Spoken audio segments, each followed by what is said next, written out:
peut affecter un groupe. Peut affecter un groupe d'individus. Il suffit de regarder le Bénin aujourd'hui. D'accord.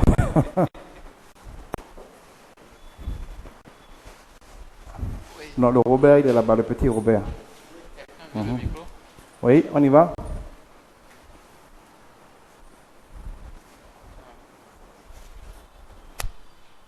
Non.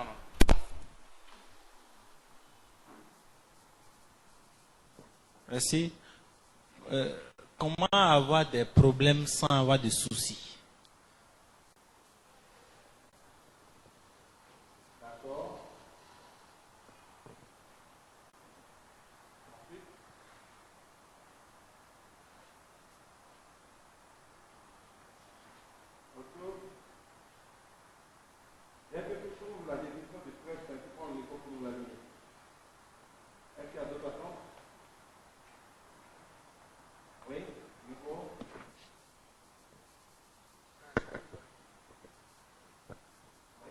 Oui, le stress est-il une réaction normale du corps? Le stress est-il une réaction normale du corps? Oui. D'accord. Pourquoi se stresser? Ça m'a de vous demander. Pourquoi se stresser? Ça, c'est à moi plutôt de vous demander. C'est une question pour vous, ça. C'est pas une question pour moi. Y a-t-il une différence entre peur et stress? Différence entre stress et peur. D'accord.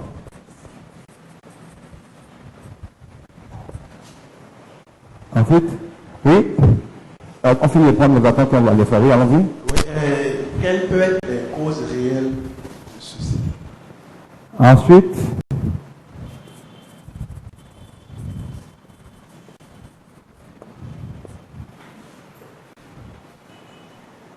c'est bon? Il y a d'autres attentes?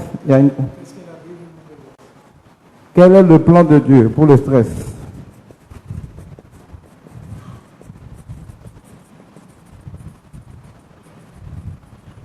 D'accord. Est-ce vrai que le stress peut nous aider à grandir? Le stress peut-il faire grandir? Oui. Oui, d'accord. Quoi d'autre? Bon, je voulais demander si est-ce qu'on peut faire quelque chose pour ne plus jamais avoir le stress? Peut-on faire quelque chose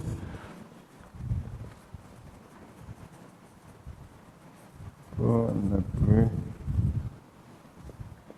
jamais être stressé? D'accord. Dieu nous a dit de ne pas nous faire souci du lendemain, car le lendemain prend soin de lui-même. Mais malgré ça, on se fait du souci. Est-ce que nous sortons du plan de Dieu? De toute évidence, la réponse est oui. La réponse à cette question est évidente. S'il a dit de ne pas se faire de soucis, si tu fais de soucis, c'est que tu es hors de son plan. La question comporte déjà la réponse. Ne compte pas sur moi pour te dire que l'évidence est fausse. C'est évident que tu es sorti du plan dès que tu te fais du souci. Oui?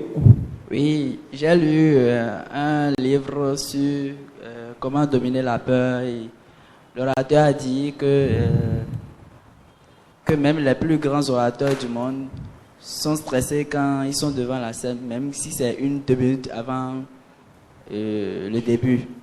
Donc j'aimerais vous demander si ça vous arrive à vous aussi. M'arrive-t-il d'être stressé? Quelqu'un a dit trac. Oui. Ensuite.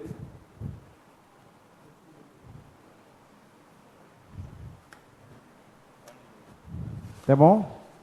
Parfait. Donnez le micro à David pour la définition du stress selon le dictionnaire. Je ne sais même pas ce que ça dit. Je veux bien voir ce qu'ils disent d'abord.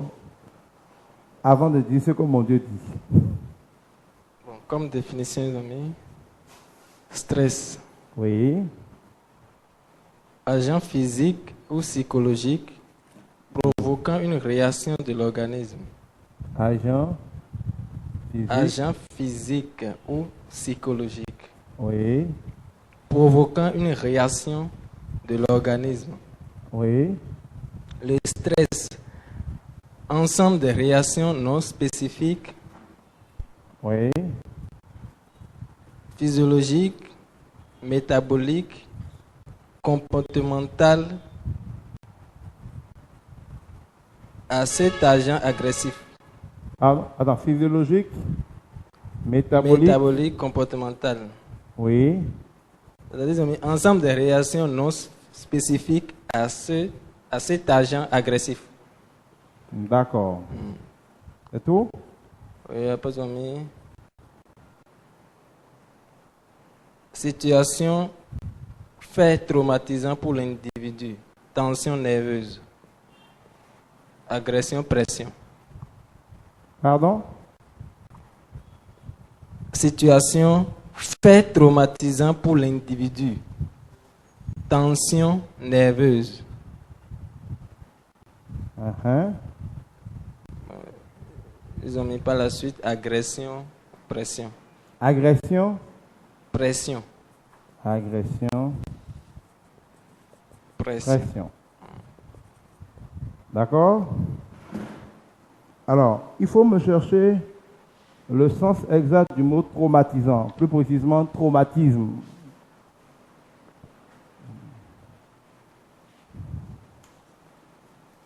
Il faut chercher le sens du mot traumatisme.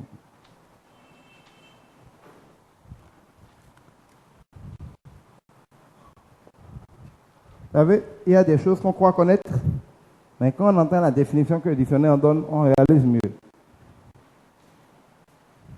Alors, traumatisme, ça nous dit quoi? Traumatisme. Ensemble des troubles. Ensemble des troubles, oui. Physiques ou psychiques. Provoqués dans l'organisme par le trauma. Oui. Ensuite, ils ont mis traumatisme crânien, traumatisme multiple.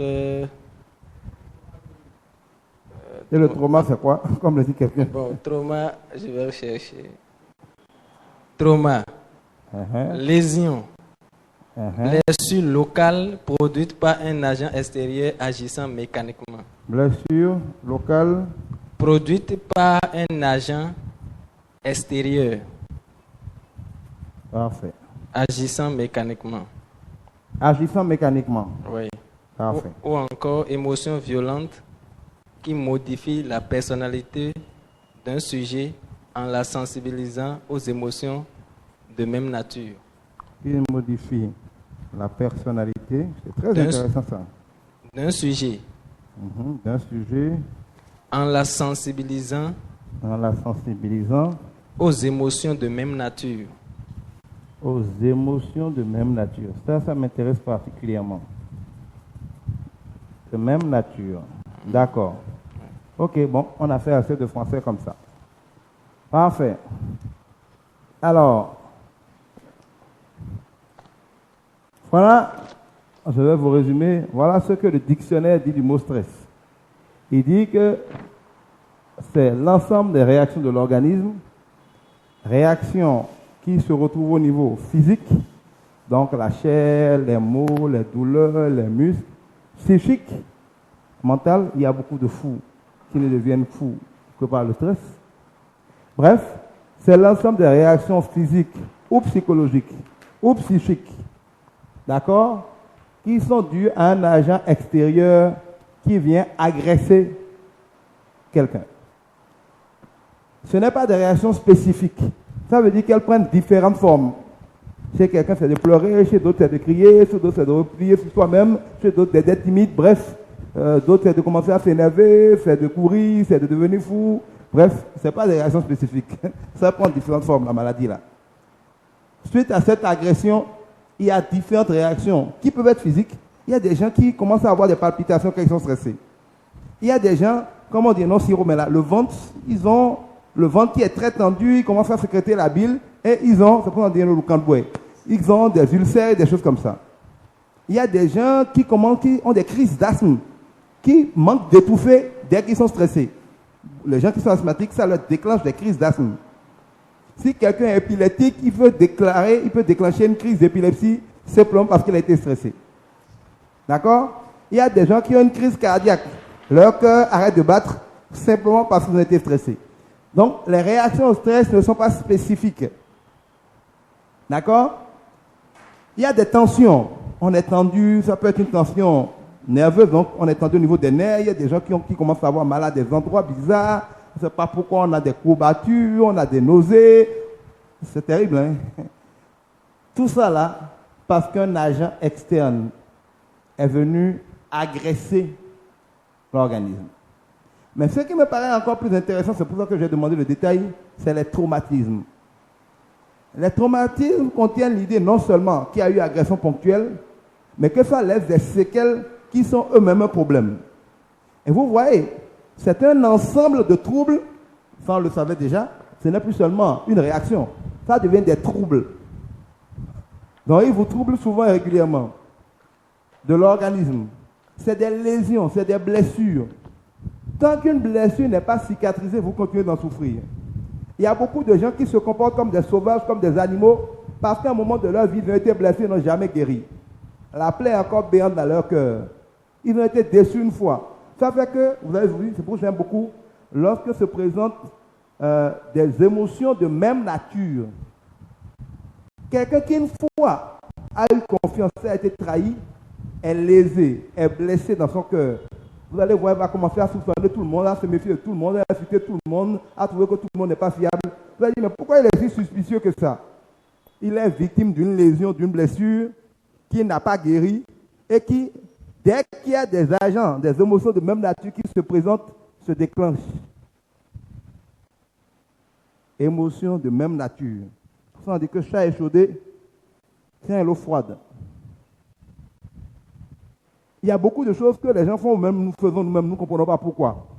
Mais c'est lié à une lésion qui a eu lieu quelque part dans le passé, qui n'a pas guéri, qu'on ne voit pas parce qu'il n'est pas extérieur, ou parce qu'il n'est pas extérieur, mais qui est là et qui, dès que des situations similaires se présentent, comme un automatisme se déclenche et nous font avoir des réactions bizarres.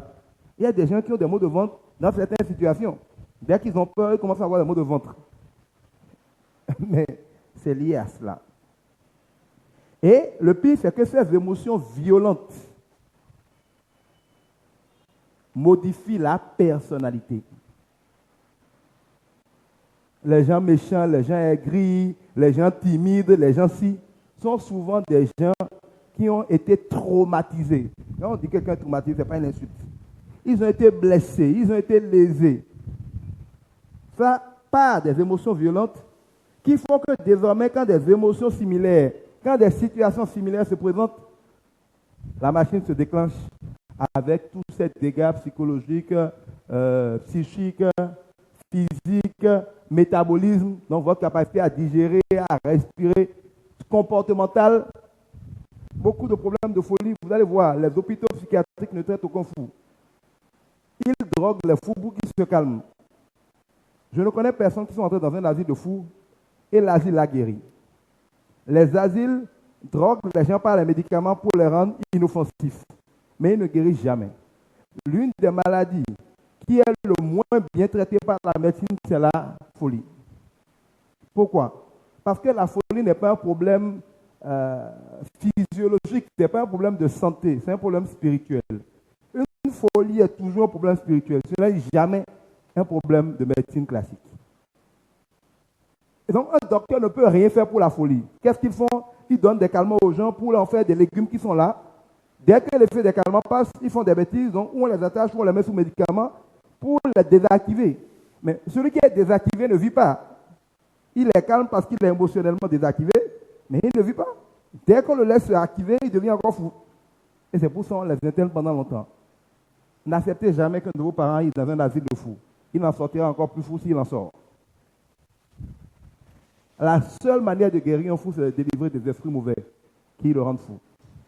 Ces esprits peuvent être diaboliques au sens où il faut faire une délivrance, mais ces esprits, parfois, sont chassés simplement par la parole. C'est des blessures, des lésions, des traumatismes, des stress accumulés, voir souvent, c'est dans des situations de grand stress, comme on dit, les gens pètent le câble et puis ils deviennent fous. Une lésion trop grande provoque des émotions violentes. Donc le stress dont nous parlons là, ce n'est pas affaire de jeu. Si on doit citer les causes de mortalité aujourd'hui au monde, le stress est probablement la première cause de mortalité au monde aujourd'hui. La plupart des gens aujourd'hui sont malades et meurent du stress. Hypertension, ulcères, palpitations, sans compter les maladies, beaucoup de maladies aujourd'hui, quand vous cherchez bien, ont pour cause le stress. Et la plupart de nos échecs sont liés à une mauvaise gestion de notre stress. Un homme qui est stressé ne peut pas être un homme heureux. Mais nous sommes dans un monde qui banalise le stress. Comme si, bon, c'est comme ça, c'est dans la destinée de l'homme que d'être stressé. C'est faux. Rien n'oblige un homme à être stressé. Comme par hasard, c'est le plus grand problème de notre temps, mais c'est peut-être aussi le plus grand message de la Bible, de la parole de Dieu. L'évangile s'appelle la bonne nouvelle. Jésus est venu apporter aux gens stressés une seule chose, la bonne nouvelle. C'est-à-dire, là où certaines nouvelles sont venues les rendre complètement fous comme ça, Jésus est venu apporter le royaume de Dieu avec la bonne nouvelle pour casser toutes ces fatalités-là. La Bible dit plus de 365 fois, sous différentes formes, n'ayez pas peur. N'ayez pas peur. Fortifiez-vous, prenez courage. Que rien ne vous trouble, que rien ne vous effraie, tout est éphémère. Dieu veille. Il a le regard sur vous. Il ne somnole pas. Il ne dort pas. Invoquez-le, il vous répondra. Mon bâton, ma houlette te protège, même dans la vallée de l'ombre de la mort. Si tu es dans la zone, ne te submergeront pas. Si tu es dans le feu, ne te brûlera pas. Tout arme forgée contre toi sera vaine. Si s'attaque par un chemin, fuiront par 7. 1000 tomberont à ta gauche, 10 000 à ta droite, tu ne serais pas atteint. Qu'est-ce qu'il va encore dire? Je peux vous en citer plein. Ne vous inquiétez de rien. Ne cherchez pas ces choses-là. Votre Père sait que vous en avez besoin. Avant que vous n'ouvriez la bouche, votre Père sait de quoi vous avez besoin. Sous quelle forme on va encore dire aux gens de ne pas avoir peur? Et Dieu n'a pas dit ça dans la Bible.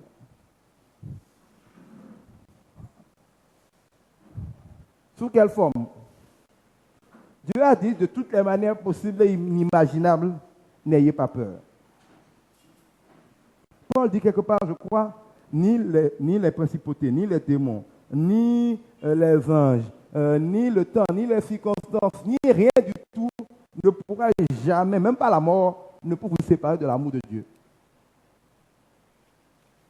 Et quand il s'agit de rassurer l'homme, Dieu est parfois même excessif en termes de garantie.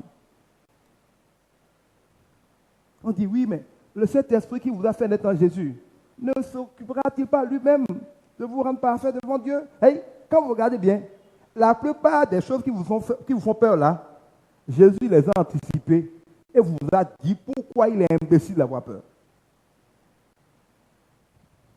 Regardez bien, le message de la Bible est essentiellement un message pour dire aux gens, ne vous laissez pas stresser, que rien ne vous trouble, que rien ne vous effraie. Un cœur triste carie les os. La tristesse est une carie pour les os. Garde ton cœur en joie. C'est de lui que coulent les sources de la vie. Ne t'inquiète pas du lendemain. Le lendemain se suffira à lui-même. Lequel d'entre vous peut-il ajouter une seconde à sa vie parce qu'il s'est inquiété? On peut même passer des jours à citer les manières dont Dieu dit de ne pas s'inquiéter. Mais dès que vous vous réveillez le matin, la première chose que vous faites, c'est de vous inquiéter.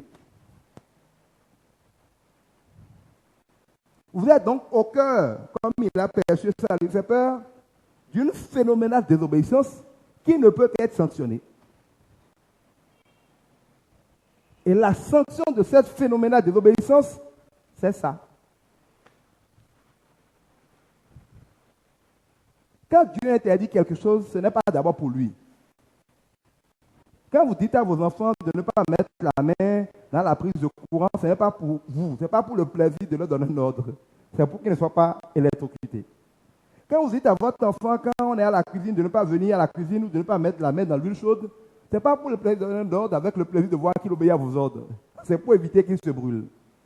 Si vous dites à vos enfants de se tenir chaste, de se tenir vierge et consort jusqu'à l'heure du mariage, ce n'est pas pour le plaisir du parent qui donne l'ordre. C'est parce qu'il fait que le bonheur de l'enfant passe par là. Le problème des hommes, c'est d'être assez bêtes. Excusez-moi, il faut que je vous dise des choses comme ça pour que nous comprenions à quel point il est temps de se réveiller. Pourquoi que tout ce que Dieu dit, soit c'est dit comme ça, soit il le dit parce que bon, comme c'est un Dieu, il voulait donner des ordres. Si Dieu se fatigue tant que ça dit de ne pas avoir peur, c'est parce qu'il sait très bien qu'il n'y a rien qui peut vous faire plus de mal que la peur.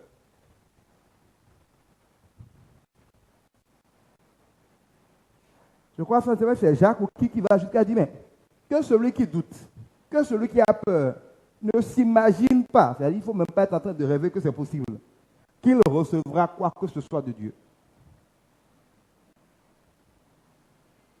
Ce que tu crains t'arrivera. Ce que tu redoutes t'atteindra. Ce que tu crois, tu l'obtiendras. C'est le message de base de la Bible. Donc, si Dieu a tant insisté que ça dans sa parole, sur le fait de ne pas avoir peur, ce n'est pas pour rien. Et donc, avant même d'expliquer pourquoi il ne faut pas avoir peur et comment ne pas avoir peur, si vous n'obéissez pas à ça, vous ouvrez vous-même la porte et les fenêtres de votre vie pour des problèmes. Ça ne sert à rien de prier pour demander à quelqu'un, écoutez, on dit il y a des bandits, mettez des grilles anti-vol dans vos maisons. Vous ne mettez pas des grilles anti-vol, vous appelez la police pour dire que quelqu'un est entré. On dit, mais il a cassé ta porte? Non, je n'ai pas mis de porte. Il a cassé ta fenêtre, je n'ai pas mis de fenêtre. Quel policier viendra vous sauver? On t'a dit d'installer des portes, on te les a offertes, gratuit. D'installer des fenêtres, on te les a offertes. Tu as décidé que toi, tu n'as pas envie de mettre de porte de fenêtre à ta maison. On vient te voler, tu vas te plaindre au commissariat. On va même t'enfermer parce que tu es suspect. Si ce n'est pas que tu voulais avoir des voleurs chez toi, pourquoi tu n'as pas mis la porte, tu n'as pas mis la fenêtre, on te l'a donné gratuitement. Ou alors, tu devines une maison avec porte et fenêtre, et toi, tu enlèves la porte et tu enlèves la fenêtre. Et après, tu viens dire qu'il y a un voleur dans ta maison. On va dire que c'est toi qui a organisé le vol. Mais Dieu vous a donné de quoi fermer la porte de votre vie au stress.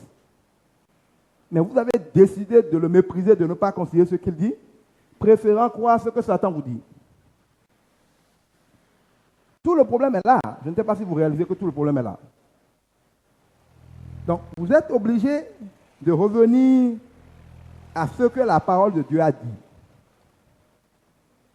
C'est ce qu'on appelle la repentance. Je ne le dirai jamais assez, s'il y avait un message central au Club Jésus pour réussir, c'est que dans tous les domaines de votre vie, il y a un référentiel. Le modèle de Dieu, le mode opératoire de Dieu, la manière dont les choses vont fonctionner pour marcher existe. Chaque fois qu'il y a un écart entre votre comportement dans un domaine et ce que Dieu a prévu dans ce domaine, vous allez avoir des problèmes. Et vous les aurez, qui que ce soit qui va prier pour vous, et quelle que puisse être la quantité de vos prières, de vos jeûnes, tant et aussi longtemps que vous n'aurez pas annulé cet écart. Quand quelqu'un va à l'hôpital, qu'il a la fièvre, il a 40 degrés de fièvre, les médecins ne cherchent même pas à savoir qu'est-ce qui va donner la fièvre. Ils essaient d'abord de faire tomber la fièvre. Parce que si la fièvre ne tombe pas, il va mourir. Pour sauver la vie de quelqu'un qui fait 40 degrés, il ne faut même pas chercher à savoir qu'est-ce qui donne 40 degrés. Il faut d'abord faire baisser la fièvre. Si vous avez des symptômes d'une maladie, il faut faire baisser ou il faut rétablir l'équilibre au niveau des symptômes. Quand on a 40 degrés de fièvre, au lieu d'avoir 37,5, la seule chose à faire, c'est de ramener la température à 37,5. Si tu as 30 de tension au lieu de 14, on n'a pas besoin de savoir qu'est-ce qui t'a donné la tension. Il faut se débrouiller pour ramener la tension à 14, sinon tu vas mourir. Si vous souffrez, si vous avez des soucis, si vous êtes stressé, il n'y a rien d'autre à faire que de ramener les choses au niveau que Dieu a prévu. Il n'y a rien d'autre à faire. Il n'y a pas d'homme de Dieu qui peut vous donner la bénédiction quand vous avez décidé de désobéir aux règles de la bénédiction. Il ne faut pas qu'il vous mente. Même si quelqu'un fait un miracle pour vous, le lendemain, vous serez encore malade. Parce que les mêmes causes produisent les mêmes effets. Jésus même l'a dit. Si vous chassez un esprit mauvais de quelque part, Vous nettoyez donc indirectement la maison. Vous n'y ne le remplacez pas par la parole de Dieu. Cet esprit encore plus méchant viendront s'installer à sa place. Donc même si quelqu'un te délivre d'une maladie et que tu continues de faire ce que tu ne devrais pas faire qu'il a créé, tu seras encore plus malade. Donc ce n'est pas la peine de chercher les magiciens qui peuvent vous joindre ou vous bénir, ou faire des veillées, puis les gens tombent, et puis vous êtes délivré, personne n'est jamais délivré. L'obéissance à Dieu vaut mieux que tous les sacrifices. Dieu a déjà trop dit de ne pas avoir peur pour que quelqu'un se permette d'avoir peur. Qu'ils comprennent pourquoi Dieu a dit de ne pas avoir peur ou pas. Dieu a trop dit déjà de ne pas avoir peur pour qu'on ait peur.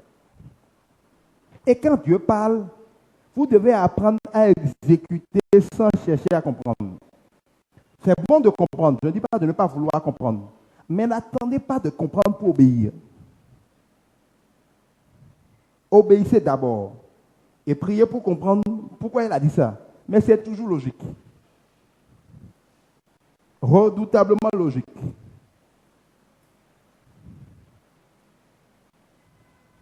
Ce n'est pas compliqué. Pour ne pas stresser, il faut obéir à Dieu. C'est bête, hein? Ça vaut tous les médicaments. C'est pour ça que Jésus nous dit qu'il nous donne la paix. Pas comme le monde, mais la vraie paix. Le monde n'a rien, ne pourrait jamais donner à personne la paix. Même si vous croyez qu'en ayant 1 milliard, vous serez heureux, c'est faux. On vous donne 1 milliard tout de suite. Le temps de rentrer, quand vous allez commencer à penser à certaines choses, vous aurez déjà encore de nouveaux soucis. Même si je vous donne 1 milliard là, avant demain matin, vous aurez des soucis.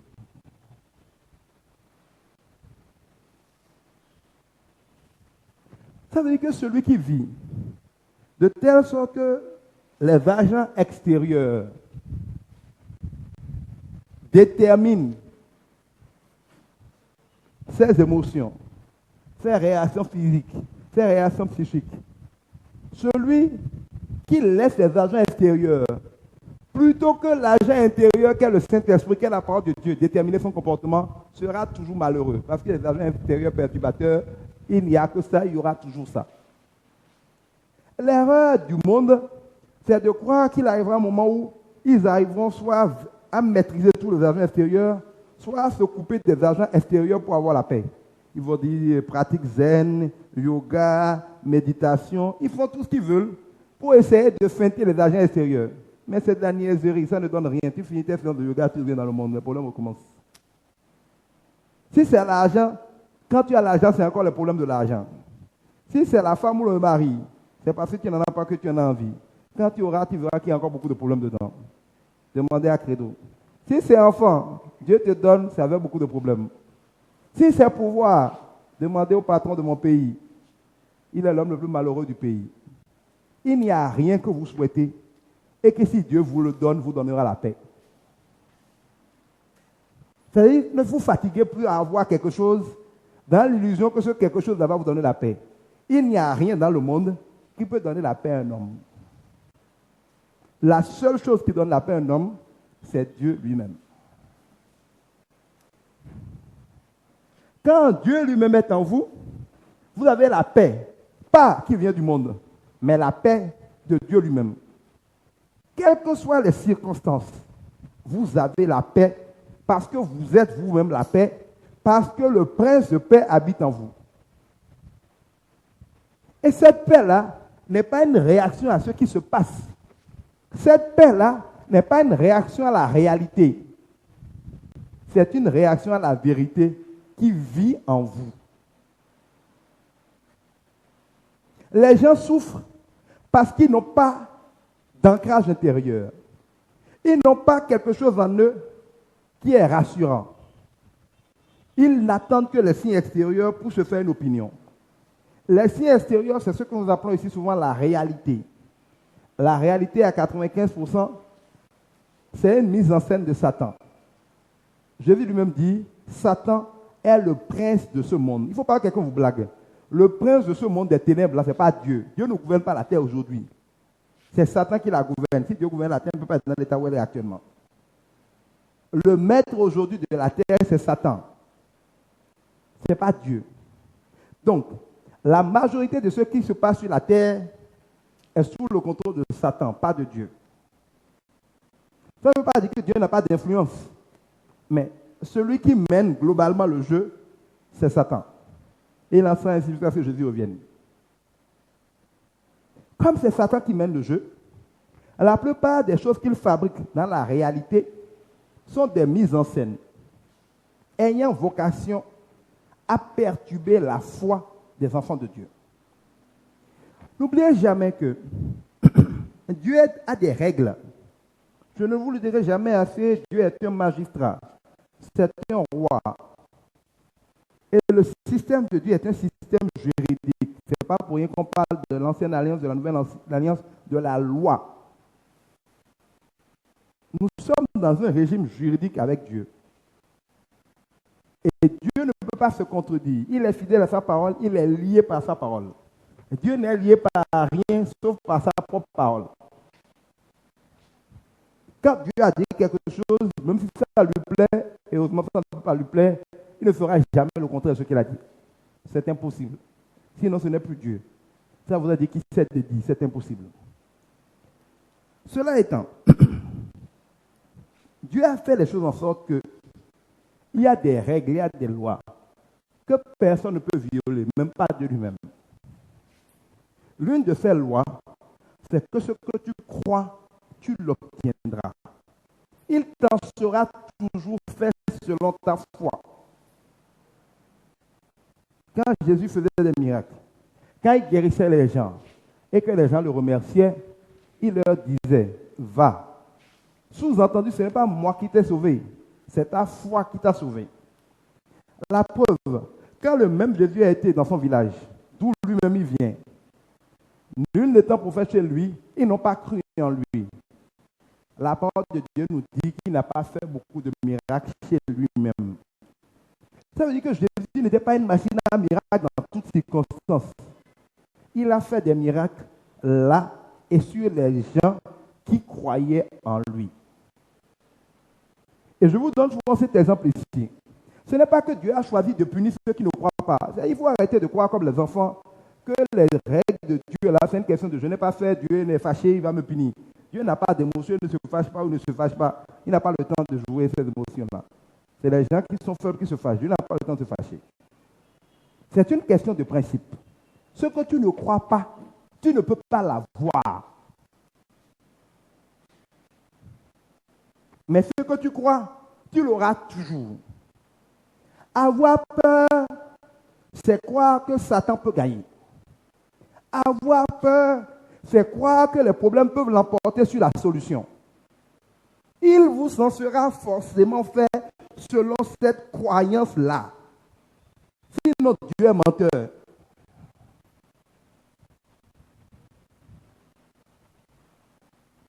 Avoir peur, c'est avoir Dieu qui a dit 365 fois n'aie pas peur. Vous le regardez de la tête aux pieds. Vous regardez Satan avec ses mises en scène pour vous effrayer. Et vous dites, Dieu, tu es sûr? Satan dit, crois-le, tu verras. Tu as vu? Ta température a monté. Tu as vu? Tu as l'attention. Il dit que tu es riche. Il est riche. Ton compte est vide, tu es pauvre, tes grands-parents sont pauvres, il n'y a personne même qui a un vélo dans ta famille. Il dit que tu vas être riche. Je crois qu'il est riche. Et chaque fois, le Saint-Esprit dit, oui, mais j'ai fait tomber le mur de Jéricho. Mur de Jéricho. Toi, tu as un mur qui est tombé. Je crois qu'il y a des histoires que les gens... Et c'est dans votre cœur, il y a une bataille entre le Saint-Esprit et Satan. Et vous regardez Satan, vous regardez Dieu. Si vous avez la foi, cela veut dire qu'après avoir regardé les deux, vous faites à Dieu l'honneur de dire, quand je t'ai regardé, j'ai regardé Satan là, j'ai compris que tu es plus fiable que Satan. Et ça, Dieu l'honore. Mais quand après avoir étudié tout ça, vous avez peur, c'est que vous dites à Dieu, tout compte fait, il ne faut pas te fâcher. Hein. Il me semble que le gars là, il est un peu plus digba que toi. Il ne faut pas me chercher des histoires. Laisse-moi lui obéir et suivre ce qu'il me demande de faire, au lieu de rester là et dire que Dieu va me protéger. Et à ce moment-là, vous dites à Dieu, je suis désolé petit, hein, Satan est plus fort que toi, il faut me laisser m'entendre avec lui, c'est mieux. Et Dieu est obligé de réagir, de vous prouver que Satan n'est pas votre ami. En vous laissant subir la conséquence de cette croyance que vous avez eue que Dieu est capable de perdre. Il n'y a pas plus grande insulte à faire à quelqu'un que de le comparer à quelqu'un qui est infiniment plus petit que lui et de dire de ne pas se fâcher, de vous laisser vous rallier au petit là, parce que vous croyez que le petit est plus fort que lui. Mais c'est ce que vous faites. Chaque fois que vous avez peur, vous êtes en train de dire à Dieu, ne te fâche pas, hein. Mais moi, je ne crois pas en telle histoire-là. Laisse-moi croire Satan avec ses mises en scène, c'est mieux pour moi. On va m'écrire l'histoire. On ne peut pas prier, dire à Dieu qu'on attend des choses de lui, en lui disant de ne pas se fâcher, qu'on peut faire croire Satan. Mais c'est ça que ça veut dire, la peur. Ou bien dit, bon, j'ai prié Dieu, hein, mais franchement, affaire de Dieu là, Dieu ne fait pas des miracles. J'ai prié, maintenant laissez-moi me débrouiller moi-même. On commence à courir, à voir qu'est-ce qu'on peut faire. Ce que Dieu ne peut pas faire là, c'est toi qui peux le faire en courant. Vous ne voyez pas que c'est bizarre ce que nous faisons? On estime que certains problèmes sont trop difficiles à régler pour Dieu. Il vaut mieux qu'on ait Dieu en courant. Ou bien, parce que vous êtes plus fort que Dieu.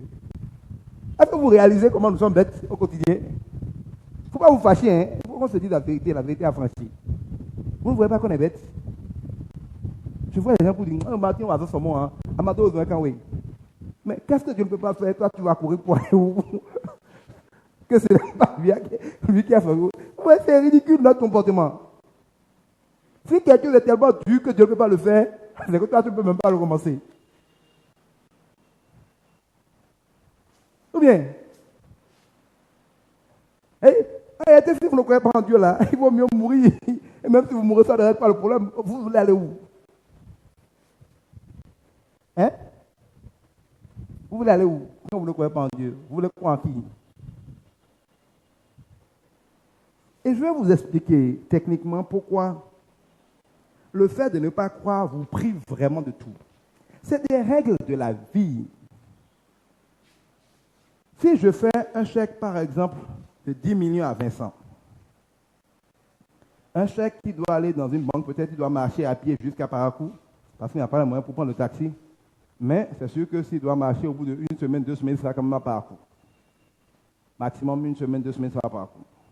Je dis à Vincent que j'ai 10 millions dans un compte à la BOA, à Parakou, et je lui fais un chèque de 10 millions sur mon compte à la BOA. Tout ce qu'il a à faire, même s'il n'a pas d'argent, c'est de marcher d'ici à Parakou, d'aller présenter le chèque. On va lui donner les 10 millions. Et c'est vrai que j'ai 10 millions. Jusque-là, je n'ai rien fait pour Vincent. Hein. Parce que ce qui va se passer probablement, c'est que Vincent va entrer à la maison. Satan est un imbécile. écoute ce mot. Qui va te mettre à toi 10 millions. Donc toi, tu vas marcher d'ici carrière Parakou pour dire qu'il a de l'argent. Marche, tu n'as rien à faire. Tu vas te fatiguer pendant 2 semaines, tu vas là-bas, il n'y aura rien. Tu vas marcher encore pour venir. Il va se dire, c'est vrai. Hein? Et puis lui, il va se dire, mais il faut quand même essayer. Et il va être là en train d'éviter, est-ce que ça vaut le coup? Voilà que tant qu'il n'est pas parti là-bas, il ne saura pas. Il va tourner. Il va être en train de mendier, en train de s'endetter, en train de mourir de faim. Probablement qu'il n'ira jamais à Parakou. Et il va mourir alors que j'ai effectivement laissé 10 millions qu'il aurait pu toucher. Pourquoi? Ce n'est pas que je ne lui ai pas donné l'argent. Je lui ai donné l'argent totalement. Tout lui appartient. Mais s'il ne croit pas que je lui ai donné, le lui avoir donné ne sert à rien. Il ne peut pas en profiter. Le chèque est dans sa main. Mais s'il ne croit pas, il ne fera jamais le sacrifice qu'il faut pour aller le prendre. Or, s'il ne fait pas ce sacrifice-là, il ne verra jamais la couleur de l'argent. Donc, même si je donne 10 millions à Vincent, s'il ne croit pas que je suis assez riche pour avoir dit, Guy est endetté jusqu'à la mort, la taille de 10 millions. Il faut faire de vous de marche pour aller à Parakou. Tant pis pour toi. S'il se laisse convaincre par ça, même si je lui ai donné 10 millions, il ne jouira jamais des 10 millions. Dieu a tout accompli. Jésus sur la croix dit, tout est accompli. Les chèques sont faits, les comptes sont pourvus.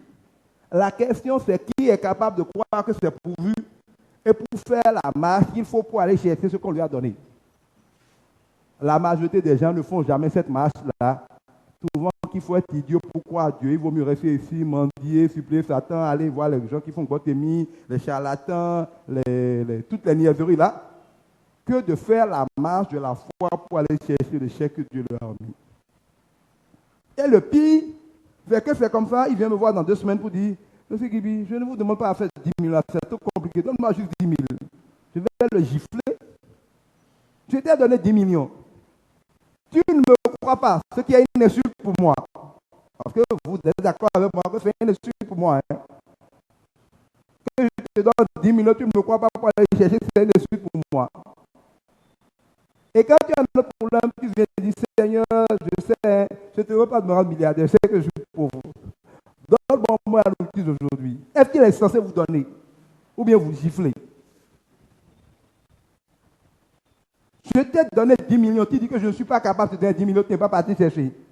Et tu viens me voir te donner 10 000. Même si je vais te donner. Je ne vais pas te donner. Il y a plein d'autres exemples. Si vous prenez l'agriculture, vous avez une terre, vous avez des semences. Dieu même met du terreau et met de la pluie pour que votre récolte soit extraordinaire. La seule manière d'avoir une grande récolte, c'est de croire que la terre peut donner une récolte. Parce que semer, ce qu'on oublie, c'est quoi? Si vous avez par exemple 10 sacs de maïs, semer, c'est croire que la terre est capable de sortir plus de 10 sacs de maïs, c'est-à-dire jeter 10 sacs de maïs dans le sable, les voir pourrir, sans en réalité aucun espoir pendant quelques mois, pour voir si les gens ont raison de dire que mon maïs que j'ai comme ça jeté va devenir 10 tonnes de maïs. La Bible nous dit, si la graine tombe en terre et ne meurt, elle ne porte pas de fruits. Si vous ne voulez rien laisser mourir, pour tester la vie, pour tester Dieu, pour tester la terre, si vous n'êtes pas prêt à marcher 7 jours pour tester mon compte bancaire, vous n'aurez rien. La terre peut être là, la semence peut être là, le terreau peut être là, la pluie peut être là. Tous ceux qui ont osé jeter leur maïs en terre récolteront. Mais toi qui pensais trop malin pour risquer un sac de maïs, il n'y a pas le temps qui coule là. Moi, je vais mettre un sac de maïs au sol. Ah, pardon, il ne faut pas vous fâcher. Je préfère attendre d'abord. Pendant que tu attends, les autres vont faire des récoltes. C'est la faute de la terre, c'est la faute de Dieu, c'est la faute de qui? Que tu aies eu trop peu de foi pour jeter des graines de maïs au sol. Je donne un autre exemple. Je te recrute. Je veux que tu travailles pour moi. Si tu fais bien le travail, à la fin du mois, je te paye 200 000. À la fin du mois, je te paye 500 000. Il faut que pendant 30 jours, tu prennes 2 millions de chez toi, tu manges, tu t'habilles, tu souffres, tu dépenses même de l'argent qui t'a endetté en disant, je travaille chez M. Guilibi, il m'a promis de me donner d'ici la fin du mois 500 000. C'est vrai que la fin du mois peut arriver, je ne te donnerai rien. Dieu merci, ça ne m'est jamais arrivé dans ma vie. Mais, si tu ne crois pas, tu dis, moi je vais aller m'endetter maintenant, et si finalement il ne me paye pas, je vais me réveiller tous les matins à 5 h du matin, aller travailler, prendre des briques, construire des maisons, s'il ne me paye pas. Non, moi je ne travaille que pour ceux qui me donnent le salaire au début du mois, et je travaille. Et à la fin du mois, ils me donnent pour le mois suivant. Si vous dites ça, est-ce que par le temps que vous n'allez jamais travailler? Pour travailler, il faut avoir un minimum de foi que celui pour qui vous travaillez est le rémunérateur de ceux qui travaillent pour lui. On est d'accord? Si vous n'avez pas un minimum de confiance en votre patron, même s'il le voulait, vous n'aurez jamais l'occasion de prendre son argent, puisque vous refuserez toujours de faire ce qu'il faut pour prendre l'argent, attendant que lui vous donne l'argent pour faire ce qu'il faut, comme vous le faites avec Dieu. On dit, Seigneur, si tu me bénis, je vais te servir. Quelle imbécilité! Si quand tu es pauvre, tu ne sers pas Dieu, tu ne le serviras pas quand il te bénira. Celui qui, quand il a 100 francs, ne peut pas donner 50 francs à Dieu, ce n'est pas quand il aura 50 millions qu'il va pouvoir donner 25 millions à Dieu. Il ne faut pas que quelqu'un vous montre. Celui qui est fidèle dans les petites choses, Dieu lui confie les grandes parce qu'il sera fidèle dans les grandes. Celui qui n'est pas capable, quand il a 100 francs, de donner à quelqu'un, s'il a 1 milliard, ne donnera à personne. Il ne faut pas qu'on nous blague. Seigneur, bénis-moi, si je suis riche, je vais te servir. C'est faux. La foi, c'est la ferme espérance de ce qu'on attend et la démonstration. Les gens ne démontrent pas qu'ils attendent vraiment. Si tu attends vraiment la récolte, démontre-le en jetant la récolte que tu as d'abord, le maïs que tu as. Tu attends vraiment mon chèque de 10 millions. Démontre-le en marchant 7 jours pour aller le prendre.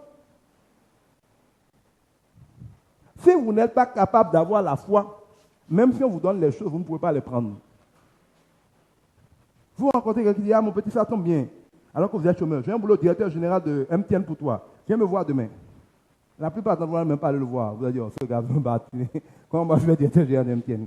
Vous ne savez pas que c'est peut-être un étranger, il est actionnaire de MTN, il s'est fâché, il veut virer le DG en l'humiliant, en nommant petit. Si vous êtes là-bas demain, il va se fâcher, il va vous nommer DG. Vous n'allez même pas vous déplacer. C'est trop beau pour être vrai. Vous auriez fait comme les Israéliens dans le désert. Dieu dit d'aller prendre Canaan. Ils disent à Dieu que c'est trop beau pour être vrai. Dieu dit, bien parce que vous avez dit ça, vous ne verrez jamais la terre promise. On ne peut rien faire pour sauver celui qui ne croit pas en soi. On ne peut rien faire pour sauver celui qui ne croit pas en soi. Ce n'est plus la peine de prier, de dire que vous êtes chrétien et de vous fatiguer à avoir, je ne sais pas, tout ce que vous faites là est trop compliqué si vous n'avez pas de foi en Dieu. La foi en Dieu, ce n'est pas discours. Je crois en Dieu, le Père Tout-Puissant. Ce n'est pas ça la foi. Ça, c'est bavardage, c'est récitation. Ce n'est pas ça qu'on vous demande. Il n'a rien à manger de vous, je crois en Dieu. Il voit vos cœurs. Est-ce que dans votre cœur, est-ce que dans votre vie, est-ce qu'au quotidien, vous sentez que Dieu est vivant? Et même si on vous coupe la tête, vous êtes prêt à dire, moi j'attends ce Dieu-là. À moins qu'il soit menteur, je l'attends. Je le connais. Il ne peut pas manquer de rendez-vous. Il n'a jamais manqué, il n'a pas changé. Il n'a jamais dit quelque chose à quelqu'un qui n'a pas fait. Il le fera. Si vous ne croyez pas vraiment en Dieu, pourquoi vous vous fatiguez derrière lui? Il faut savoir ce qu'on veut dans la vie. Vous ne pouvez pas demander tant de choses que faire à quelqu'un et refuser de croire en lui. Or, dès que vous n'avez pas foi en Dieu, vous refusez de croire la vérité. Paul a dit de faire attention à notre ceinture de vérité. Quand quelqu'un a une ceinture, c'est pour éviter que son pantalon ne tombe. Si vous enlevez votre ceinture de vérité, votre pantalon va tomber en public. Quand Satan vous gifle et que vous vous rappelez qu'il te combattra mais il ne te vaincra pas, que toute âme forgée contre toi est vaine, quand tu te rappelleras que tu as le pouvoir de marcher sur lui, ce qui t'a fait là, c'est une mise en scène, ce n'est rien. Tu peux, si tu crois en ce qui est vrai, t'appuyer sur ce qui est vrai pour répliquer et le bombarder. Ça veut dire que ta ceinture de vérité était bien en place. Mais si tu es un fainéant, Satan te gifle, tu as une petite fièvre. Ah, j'ai le palu. Ah, les temps sont durs parce qu'il a plu. Je suis grippé, j'ai le palu. Je vais aller faire perfusion. Ça veut dire qu'à la première mise en scène de Satan, au premier symptôme de maladie, tu as jeté ta ceinture de vérité et tu as commencé à courir comme un fou, demander à Satan et à faire mettre venir te sauver. Décidant que, parce qu'il y a une petite mise en scène de fièvre, c'est fini. La vérité de Dieu que Jésus a déjà chargé d'une maladie à la croix, que tu ne peux pas être malade, que tu as toute l'autorité d'imposer la main aux malades qui guérissent. Tu as mis ça à la poubelle au premier symptôme. Ça veut dire que ta ceinture de vérité n'est pas bien attachée. Tu vas devenir nu, tu vas commencer à courir parmi les païens. Celui qui a sa ceinture de vérité bien en place, quelles que soient les rafales de Satan, son pantalon ne tombe pas. Il est bien en place et il regarde en face. Il réplique la vérité. Ce n'est pas une question de personne. Même Jésus a été tenté par Satan. 3 fois, après 40 jours de jeûne, on ne peut pas dire qu'il n'avait pas l'onction. On ne peut pas dire qu'il était dans le péché. Après 40 jours de jeûne, Jésus a été tenté par Satan 3 fois. Les 3 fois, regardez bien, Satan a donné à Jésus une parole de Dieu. C'est 3 fois par des versets bibliques que Jésus a été tenté par Satan. Il ne l'a pas tenté une fois avec une parole de Satan. Il lui a cité les 3 fois la parole de Dieu pour le mettre en erreur. Heureusement que Jésus connaissait entièrement la parole de Dieu. On ne peut pas prendre la parole de Dieu dans un petit contexte sans connaître globalement la parole de Dieu, marcher dessus. Vous êtes en train de vouloir voler. Le Saint-Esprit vous dit on ne vole pas. Satan dira qui a dit qu'on ne vole pas. Dieu a dit qu'il pourvoit à tes besoins. C'est elle qui pourvoit à tes besoins. Satan dira non. Il a aussi dit tu ne prendras pas ce qui appartient à quelqu'un. Jésus va te dire, le Saint-Esprit va te dire, il a dit tu ne prendras pas ce qui appartient à quelqu'un. Satan va te dire non. Ce quelqu'un-là, c'est un païen. Dieu a dit qu'il permettra aux païens d'amasser pour bénir les chrétiens. C'est une bénédiction. C'est comme ça que Satan fait. Hein? Il vous attaque avec la parole. Si vous n'avez pas le discernement, c'est avec la parole de Dieu que Satan vous met en erreur. Qu'est-ce qui s'est passé avec Saül? Dieu dit à Saül, quand tu vas, tu me détruis tout. Enfants, bébés, animaux, rois, tu me tues tout, tu ne ramènes rien. Il va au combat. Alors qu'il avait la possibilité de tout détruire, la cupidité et la volonté de plaire à ses généraux au lieu de plaire à Dieu lui a fait sauvegarder les rois et pour son orgueil, et lui a fait sauvegarder les animaux les plus gras pour faire la fête avec ses généraux.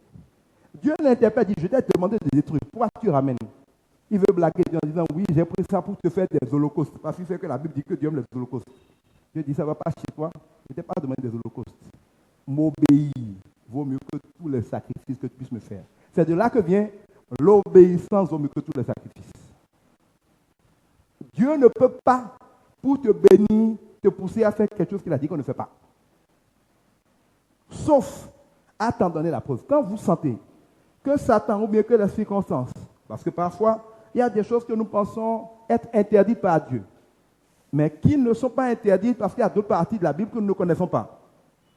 D'accord? Il y a aussi que, j'ai découvert récemment dans la Bible, quelque part où on dit que celui qui est conduit par l'Esprit n'est pas sous l'autorité de la loi. Celui qui est conduit par l'Esprit de Dieu n'est pas sous l'autorité de la loi. Ça veut dire quoi?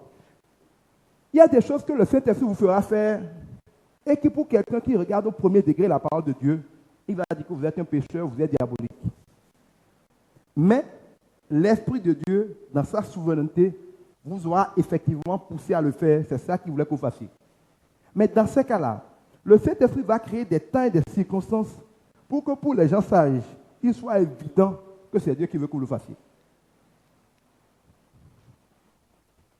Dieu ne peut pas demander à quelqu'un d'aller tuer quelqu'un, alors qu'il a dit qu'il ne le tuera pas.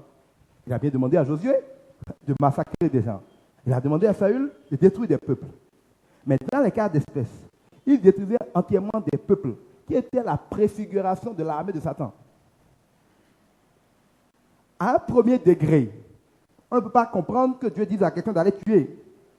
Mais quand on regarde l'histoire biblique globalement, on comprend quelle était la pertinence de demander dans ce cas-là de tout détruire.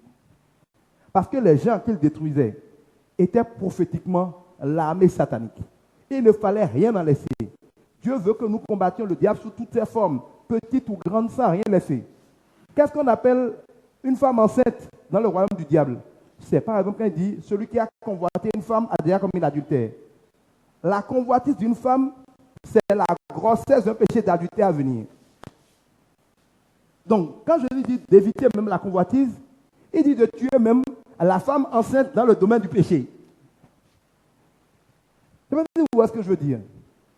Quand il dit tuer femme, enfant, c'est ce que les catholiques appellent petit péché. Il dit que quand tu es là, tu tues même les enfants dans le royaume de Satan. Ce qu'on appelle les petits péchés, c'est juste une petite jalousie, c'est juste un petit mensonge, c'est juste une petite convoitise. C'est ça que Jésus, et donc de manière prophétique, des gens comme Josué, des gens comme Saül ont reçu comme consigne, détruisaient même les enfants si les amas, les sites là. Tu vois ce que je veux dire? Donc, quand on a une compréhension au premier degré de la Bible, il y a des choses qu'on peut trouver anormales, mais qui en fait sont bien bibliques. Et là, il faut demander au Saint-Esprit de vous donner le discernement pour comprendre ce que veut dire chaque chose et pour agir en conséquence. Mais en règle générale, vous devez connaître la parole de Dieu et vous fier à la parole de Dieu. Vous fiant constamment à la vérité plutôt qu'à la réalité. Satan est le maître de la réalité. Il sera toujours maître de la réalité jusqu'au retour de Jésus. Cela veut dire que quand vous voyez quelque chose, quand vous sentez quelque chose, la chose n'est pas forcément vraie. Ce n'est pas parce que je regarde un film où des gens sont en train de se poignarder que quelqu'un est mort. On appelle ça mise en.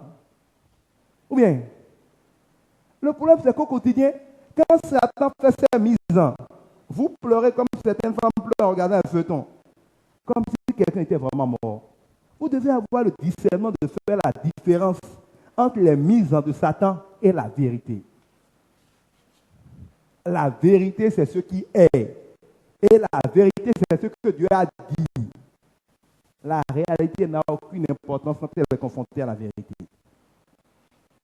Avoir foi en Dieu, c'est croire la vérité, quel que soit ce que la réalité montre. Si nous partons de ce principe, pour être stressé, il faut avoir des informations. Il faut croire qu'on est dans des situations désespérées. Quand vous avez l'impression qu'une situation est désespérée, qu'il n'y a rien à faire pour s'en sortir, que vous êtes foutu, que vous êtes grillé, que vous allez mourir, que vous allez souffrir, vous avez toutes les réactions violentes, psychologiques, métaboliques, comportementales, toutes les lésions, tout ce qu'on a décrit là, vous l'avez dès que vous paniquez. Dès que vous croyez que vous êtes dans les problèmes, dès que vous croyez que vous êtes fini, vous avez tout ça. Mais là où le chrétien n'est pas censé avoir tout ça, c'est que pour tous les problèmes que vous pouvez avoir, s'il y a un problème que Dieu n'a pas prévu, vous me direz, on va en parler. Pour tous les problèmes que vous puissiez avoir, Dieu a anticipé Satan pour vous donner la vérité. De telle sorte que, je te donne un exemple, mes poches sont vides. Je n'ai pas un franc sur moi. Cela veut dire qu'en réalité, je suis pauvre. D'accord? Mais la vérité, c'est que Dieu dit que je suis le maître de l'or et de l'argent. Il dit que Jésus à la croix s'est chargé de ma pauvreté, qui s'est fait pauvre que je ne sois plus jamais pauvre. Il dit dans 2 Corinthiens 8, verset 9, que tous les jours, et quel que soit le besoin, Dieu est capable de faire venir à moi toutes sortes de bénédictions, de grâces, de sorte que je ne manque jamais de rien. Et que j'ai en plus un surplus pour faire de bonnes œuvres. Ça, c'est ma prière tous les matins. Je dis ça là, je réclame ça pour aujourd'hui, Seigneur. J'ai tous les jours, quel que soit le besoin, toutes sortes de bénédictions, de grâces, de sorte que j'ai toujours ce qu'il me faut, et en plus un supplément pour faire de bonnes œuvres. Le Notre Père me donne le droit de demander chaque jour mon pain quotidien. Dieu me dit que ça ne dépend même pas de mon travail. Les oiseaux ne travaillent pas, ils ne sèment pas, ils ne labourent pas, ils ne sont jamais morts de faim. Dieu ne peut pas être mort à la croix pour quelqu'un, pour le laisser un truc mourir de faim. Ce n'est pas possible. Et il ne faut pas prendre aussi pour un idiot. Toi, tu peux aller faire la prison 10 ans pour la vie de quelqu'un, et après tu as à manger, tu laisses ce gars mourir de faim. Et que tu es mort pour rien, tu as souffert pour rien. Comment? Dieu dit, mais vous qui êtes méchants là, vous n'êtes même pas capable de maltraiter vos propres enfants. Et vous croyez que moi, Dieu, qui suis amour là, je vais vous laisser mourir de faim? Ça, c'est la vérité. Quand vous connaissez la vérité et votre poche est vide, vous ne pleurez pas. Vous rappelez la vérité à Dieu, vous déclarez la vérité et vous dites, j'attends de voir ce qui va se passer. Si ça se termine mal, ça veut dire que Dieu est menteur. Je l'ai attrapé une fois, c'était faux alors. Mais votre cœur ne doit pas se troubler. Parce que souvent les gens le disent à la bouche, mais leur cœur bout comme ça. Si on peut regarder leur cœur, là, ça va devenir un volcan. Parce qu'ils disent à la bouche qu'ils croient, oh, Dieu est là, tout ça. Mais leur cœur là, si on pouvait scanner, c'est la peur. Mais Dieu dit que si votre bouche dit que vous croyez que votre cœur est en doute, vous ne verrez pas la gloire de Dieu. Pour voir la gloire de Dieu, il faut que quand tes poches sont vides, on dit que le propriétaire vient pour le loyer, tu n'as rien. Tu dois rester souriant, être en train de chanter, de danser dans ta maison. Tu ne sais pas sur quoi tu comptes à part le fait que Jésus a dit que il aura toujours ce dont tu as besoin, quel que soit le besoin. On va dire, mais le petit là est fou. Tu dis, oui, Dieu a dit que la sagesse de Dieu est folie pour les hommes. Moi, je danse. Et si Dieu est menteur, nous allons voir. Et tu es de bonne humeur. Ce que je dis là, tu dois paraître fou.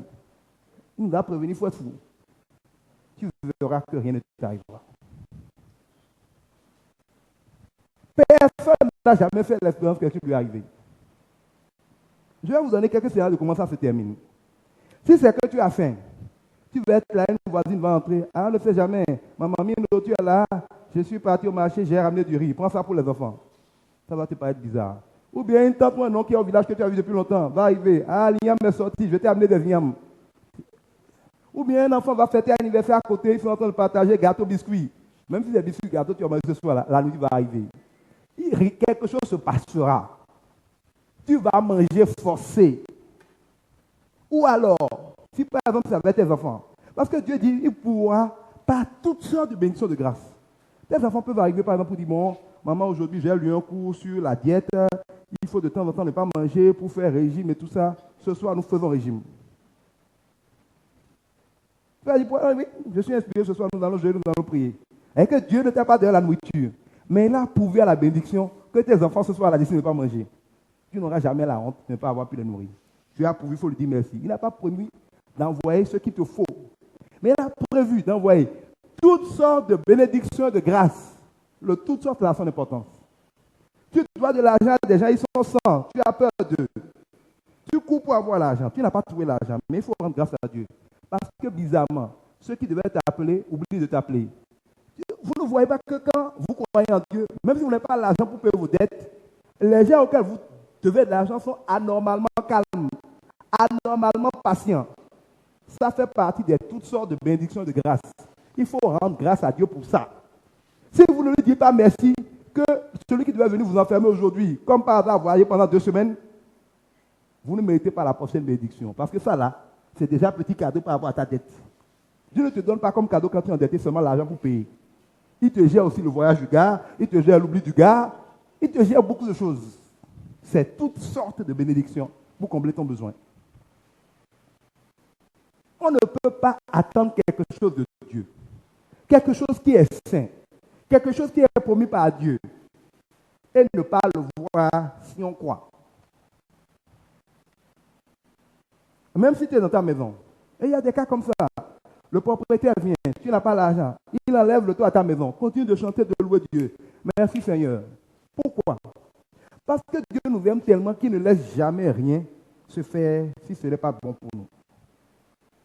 Toujours, toujours, toujours. Si Dieu, malgré toutes vos prières, laisse quelque chose vous arriver, dites-lui encore plus merci. Ça veut forcément dire que, contrairement à vos prévisions, ce qui vous arrive est indispensable pour vous. Il y a un grand cadeau dedans pour vous. Dites encore plus merci. Dieu va permettre que, alors que vous avez prié pour avoir l'argent pour payer un propriétaire, on vous sort de la maison. On a déjà vu des gens comme ça, on a sorti une dame comme ça de la maison, avec ses enfants sous la pluie. Elle a pris ses bagages sur la tête avec ses enfants, elle marchait sous la pluie dans la rue de Cotonou en chantant en dansant louer Dieu. Ça, c'était la folie, hein? Vraie folie. Un milliardaire qui était dans sa voiture ici sous la pluie, voit une dame, imaginez, en train de danser, de chanter sous la pluie avec des enfants. C'est un croyant, il s'arrête, il dit, madame, qu'est-ce qu'il y a? Ça va bien? Pourquoi vous dansez sous la pluie avec tous vos bagages? Elle dit, non, marche assez chez moi. Il dit, ah bon, venez, je vais vous mettre dans mes dépendances, au moins pour la nuit. Entrez dans la maison, il prend ses bagages, il la met dans la maison. Cette dame-là, qui cette nuit a dû dormir dans sa dépendance, est devenue sa femme, quelques années après. Dieu avait besoin dans son plan qu'elle soit mise dehors cette nuit-là. Mais d'être mise dehors cette nuit-là ne voulait pas dire que Dieu n'a pas répondu. La réponse de Dieu passe par le fait qu'elle soit mise dehors pour aller rencontrer ce que Dieu a prévu. On te met dehors. Ça peut permettre à quelqu'un qui a chanté quelque part, il n'habite pas, il dit, bon, comme tu es dehors là-bas, habiter là, tu ne payes même plus le loyer. Quand on demande à Dieu de nous payer le loyer, il peut payer le loyer, mais il peut faire mieux que payer le loyer.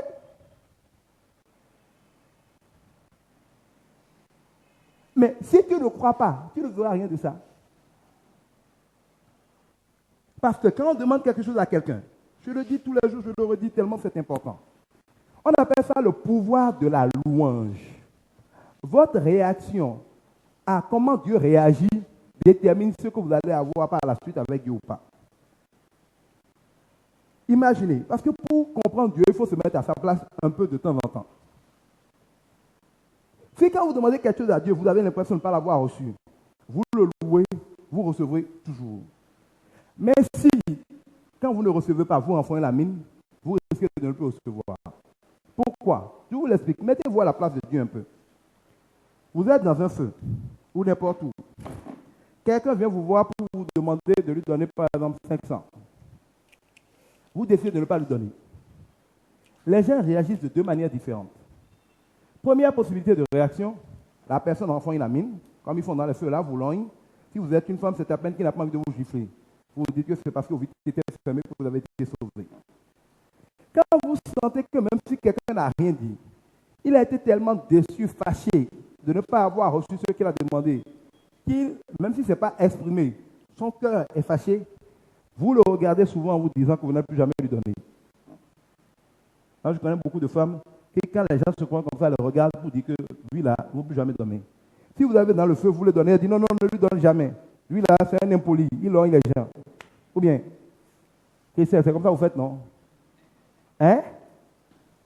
C'est vrai comme ça que vous faites. Bien sûr. Regardez laquelle est en train de dire non, vous allez voir si c'est pas comme ça ils font. C'est-à-dire que celui auquel tu demandes, il ne te donne pas, tu te fâches, te classe définitivement comme quelqu'un auquel il ne faut jamais donner. Mais si pendant que tu as demandé, il n'a pas donné, tu dis c'est pas grave tanti, c'est pas grave tonton, tous les jours ne sont pas dimanche, je sais que si tu vas me donner, que Dieu te bénisse, je ne sais pas où tu vas, mais ça se passera bien. Je suis convaincu au nom de Dieu que ça se passera bien, qu'il n'y a jamais d'accident dans ta vie, que ton ménage ne soit pas bien. Et il commence à vous bénir. Qu'est-ce qui se passe? Vous avez honte. Vous avez honte de ne pas lui avoir donné. Vous essayez de regarder dans votre poche s'il n'y a pas une pièce qui traîne par là pour lui donner. S'il y en a, vous lui donnez, parfois, généralement, plus qu'il a demandé. Si vous n'avez pas une pièce, vous demandez à votre voisin s'il n'y a pas quelqu'un qui a un peu d'une pièce à vous prêter. S'il n'y en a pas, vous le regardez bien, vous disant la prochaine fois, je vais le croiser, il faut que je lui fasse un cadeau. D'accord? C'est comme ça que nous nous comportons. Sachez que nous sommes faits à l'image de Dieu. Ce genre de pulsion en nous est le signe que nous sommes faits à l'image de Dieu. Et Dieu a des pulsions similaires à la différence que lui ne se fâche pas, heureusement. Mais plus vous dites merci à Dieu, plus vous restez joyeux, plus vous restez en confiance, plus vous continuez de croire qu'il est bon, qu'il est grand, qu'il ne peut pas se tromper, quelles que soient les circonstances, plus se sent obligé d'honorer votre foi. Écoutez, si votre fille vient devant tout le monde, papa, bravo, tu m'as promis mon vélo, hein, tu as promis demain matin, je suis fait venir. Mes amis venaient voir, mon papa va acheter le vélo demain matin, tu n'as pas l'argent, tu as promis seulement la bouche.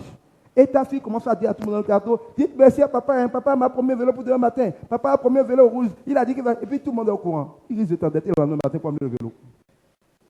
Ou bien, tu vas t'endetter parce qu'à partir du moment où tu as remercié devant tout le monde là, et dit, si tu n'as même pas le vélo, tu as un problème. On va dire, ah, mais tout ce que tu as dit, tu n'as même pas pu ramener le vélo. Oh, toi aussi. Oh, Dieu n'a pas besoin de s'endetter. Dès qu'il sent l'envie de faire plaisir, il n'a même pas besoin de se fatiguer, il fera plaisir. Donc, vous devez vous comporter comme cette petite fille. Dieu a fait une promesse. Prenez le mot, commencez à chanter ça, à danser. De telle sorte que quelque part Dieu dit, je le ferai pour la gloire de moi. Ce que ma bouche a dit, ma main ne l'accomplira-t-il pas? Si je dis aux gens que Dieu dit que je ne peux jamais être pauvre, comme moi je le fais là, je dis ça à la télé partout, je réunis les vieilles puis je leur dis, mais le jour où je suis pauvre là, qui a honte? Après moi, qui a honte? Qui a des problèmes? Hein? Qui va avoir des problèmes? Si moi demain me vois dans un tel mendier là, vous ne réalisez pas que Jésus aura plus de problèmes que moi? Ou bien, voilà son Jésus là. Jésus, voilà les pauvres là au bord de la route. Jésus sera humilié si je deviens pauvre. Il a écrit que je ne peux pas être pauvre. J'ai dit qu'il a dit que je ne peux pas être pauvre et que je ne peux pas être pauvre. Il me laisse devenir pauvre. Qui va avoir des problèmes? Il y a des milliers d'amis qui ne viendront plus au Seigneur si Agribi devient pauvre aujourd'hui. D'accord? Agribi, non. Il était même riche avant. Quand il a commencé à parler de Jésus, il est devenu pauvre. Jésus là, c'est la pauvreté. Et beaucoup de gens vont le croire. Ça va devenir une pièce d'achoppement pour les gens. Donc, ne serait-ce qu'au nom de ça, quand moi je crie partout que Jésus est Seigneur, je sais que je l'oblige, il est obligé d'être fidèle, parce que sinon il a des problèmes. Et il est fidèle, on n'a même pas besoin de l'obliger. Donc, c'est nous qui n'arrivons pas à avoir le niveau de foi pour ne ni trembler dans notre parole, ni dans notre cœur face à l'épreuve. Sachant que Dieu interviendra.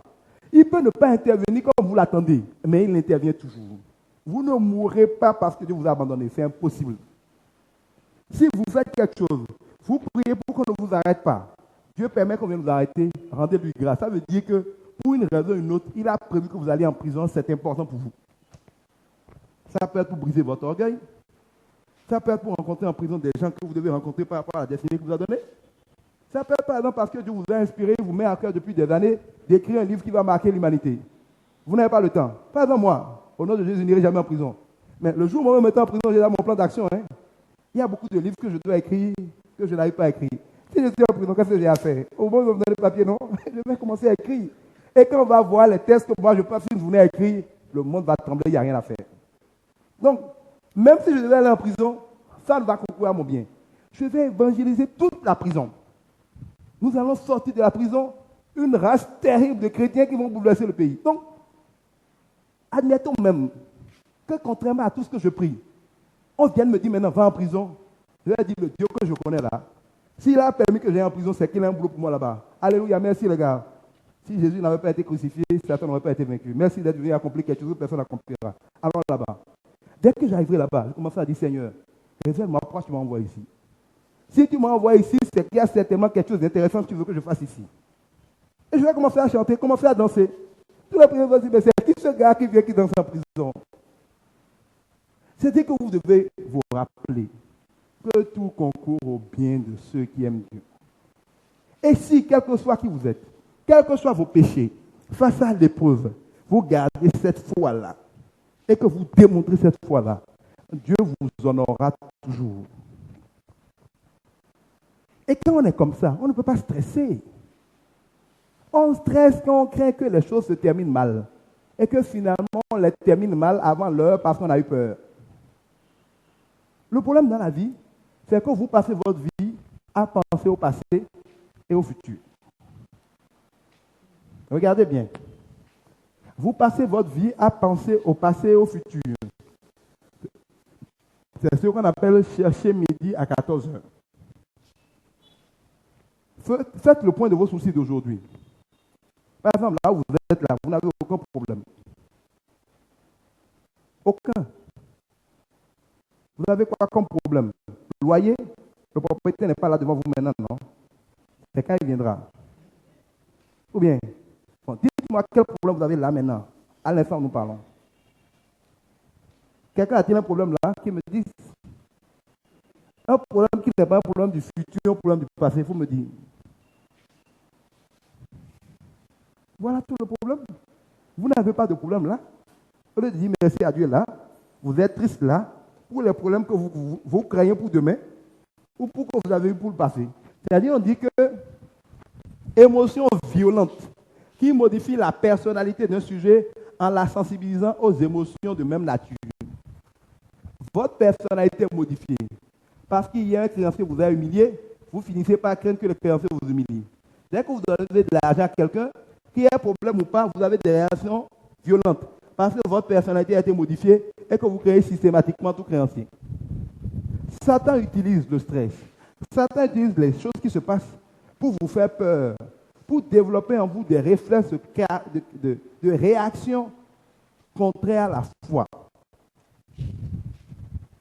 Ce n'est pas parce qu'hier, on m'a enfermé parce que je devais de l'argent, qu'aujourd'hui, on m'enfermera.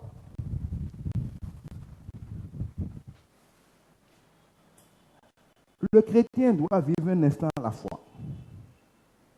Dieu promet que vous n'aurez pas de problème. Et en général, il se débrouille pour que vous n'ayez pas de problème au présent.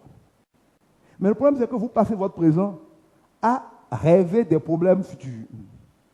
Or, en rêvant des problèmes futurs, vous attirez les problèmes futurs parce que vous rêvez toujours en ayant peur. Si vous voulez penser à un problème futur, que ce soit pour vous rassurer que tout se passera bien. Si vous ne vous sentez pas assez fort émotivement pour penser à un problème futur avec foi, n'y pensez pas. C'est l'un des grands secrets de la foi. Moi, je ne pense à un problème potentiel futur que quand je suis sûr qu'en y pensant, c'est que je pense à des choses qui me motivent. Mais si en pensant à un problème, c'est pour voir seulement le mauvais côté des choses et être découragé, n'y pensez pas.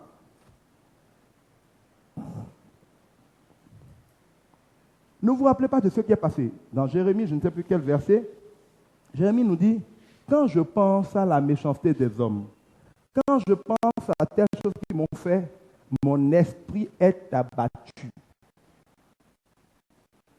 Nous sommes abattus, nous sommes découragés, nous sommes affaiblis, nous sommes stressés quand nous repensons à la méchanceté des hommes.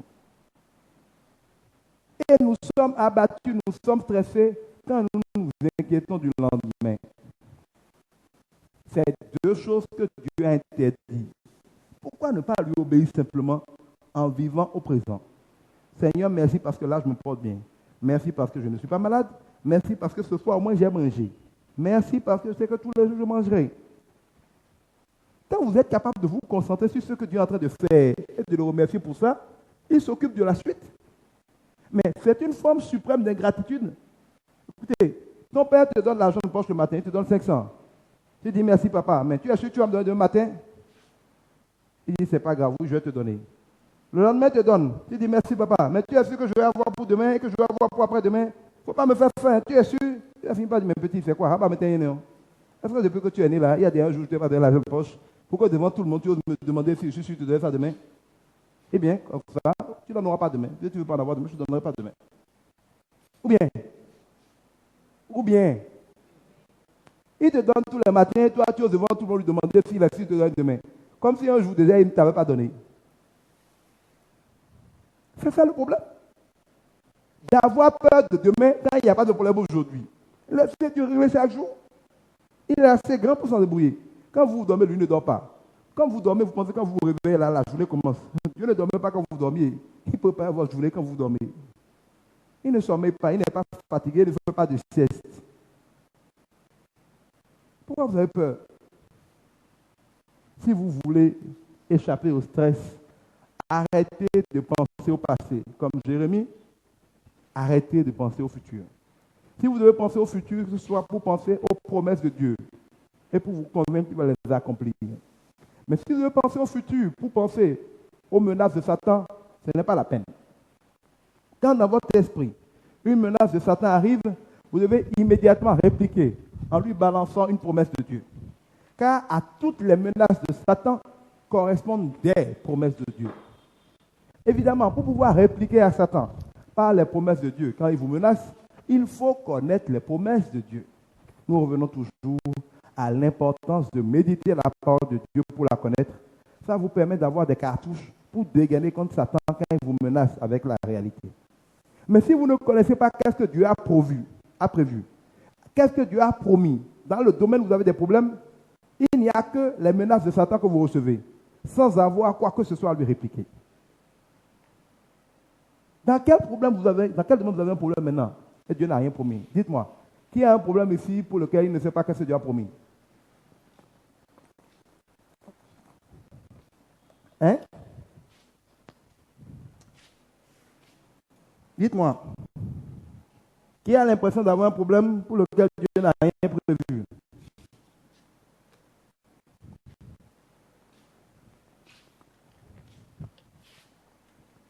Je vous écoute, hein?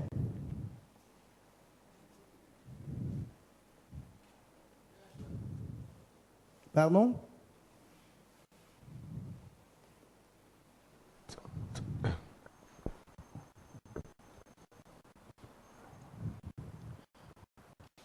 Bon, moi j'ai une préoccupation qui peut rejoindre quand même la question que vous nous avez posée. Quand vous nous demandez de ne pas penser au futur, je voudrais quand même que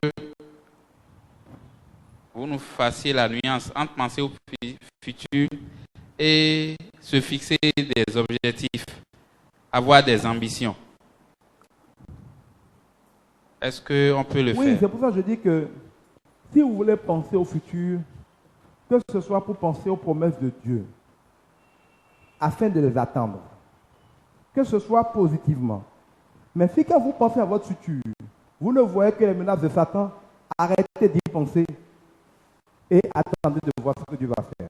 Donc, l'idéal, effectivement, c'est comme il a dit à Abraham, lève les yeux, regarde, toute l'étendue que tu vois, je te le donnerai en possession. Là, nous avons de la vision que Dieu bénit en l'accomplissant. Il faut pouvoir lever les regards pour voir ce que Dieu a promis. Tu seras la tête et non pas la queue. Si vous êtes capable de vous accrocher aux promesses de Dieu sur le futur, c'est effectivement une excellente chose que de penser au futur dans la limite de la vérité. Mais si vous n'êtes pas assez fort moralement pour ne penser au futur que dans la vérité, je préfère encore que vous ne pensiez pas au futur que de penser au futur avec la réalité de Satan.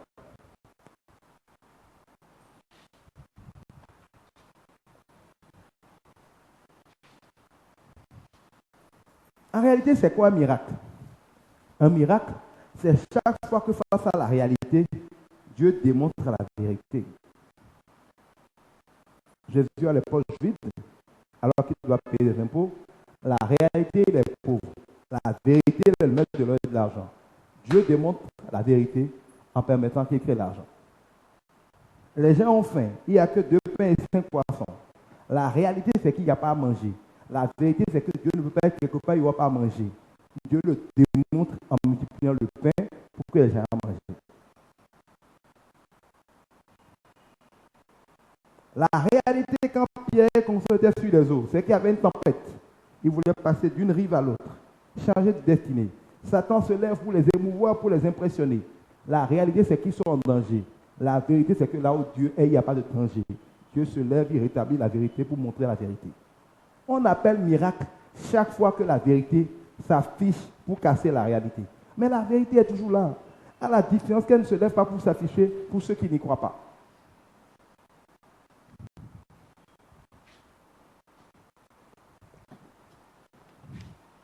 Pour jouir d'un miracle, il faut croire à la vérité.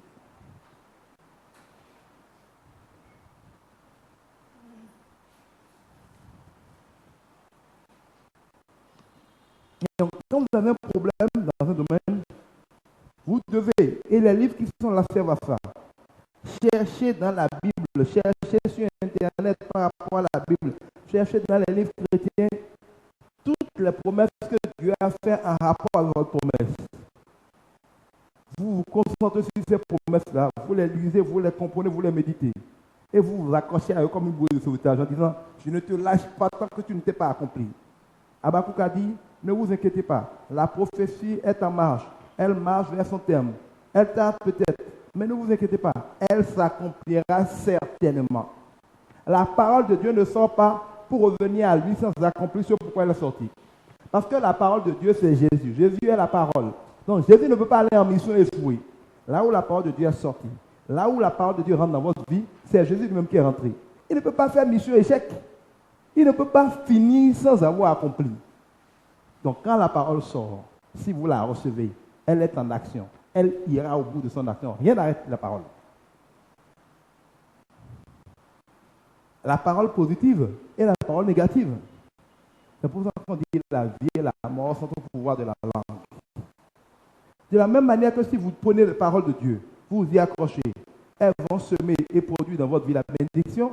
La même chose si vous dites des choses dans le genre, les temps sont difficiles, rien ne va, je suis malade, ça va période, tout le monde a la grippe. Quand vous dites ce genre de bêtises-là, c'est des paroles. Elles s'accomplissent. Et quand elles s'accomplissent, vous commencez à pleurer. La vie et la mort sont au pouvoir de la langue. C'est vous qui semez dans votre vie ce qui vous arrive. Quand vous dites que les temps sont difficiles, ils deviennent difficiles pour vous.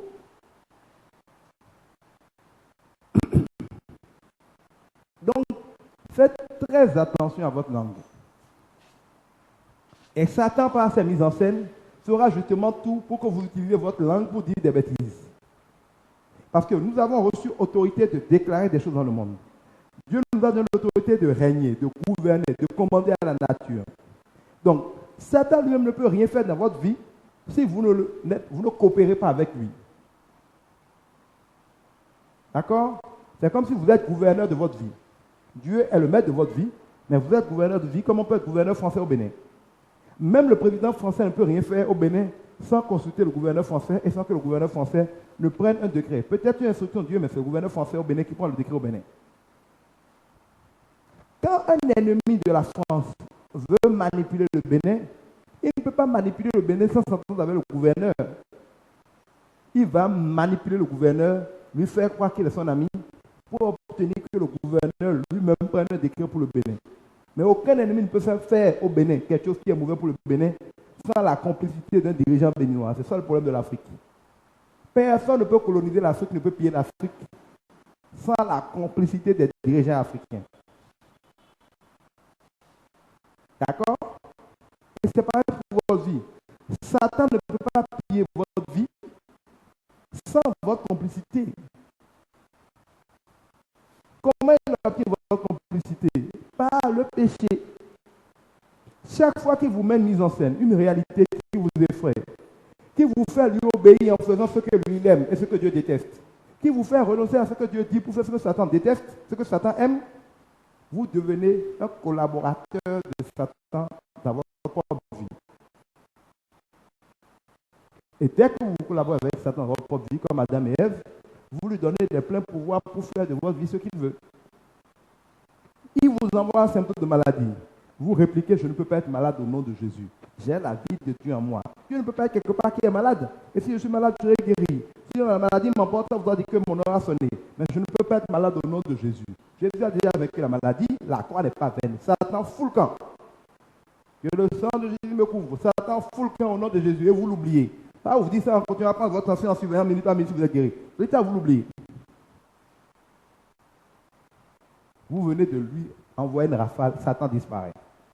Mais si à la première, bonne arrivée Victor, si à la première fièvre, et qui donne le palu, ouais, c'est comme si j'ai le palu, il faut que je prenne, il faut que, c'est votre bouche qui a dit j'ai le palu. Vous avez décrété que vous avez le palu, et de décréter que vous ne pouvez pas être malade. Le j'ai le palu là, Satan le prend, et il l'applique dans votre vie. Quand Jésus va vouloir intercéder pour lui dire, mais il ne faut pas qu'il soit malade, il dit, ah non. Dieu, tu as dit que la vie et la mort sont au pouvoir de la langue, que tout ce qu'il dira s'accomplira. Il est loin par toi, il te connaît, il a dit qu'il est malade, tu dois le laisser être malade. Tu peux le guérir demain, mais si tu le fais malade, tu n'es pas juste. C'est comme ça qu'il a fait avec Job. Regardez comment il a géré, Satan a géré Dieu. C'est comme ça qu'il fonctionne, il vous accuse. Dieu essaie de vous défendre, il rappelle à Dieu un principe.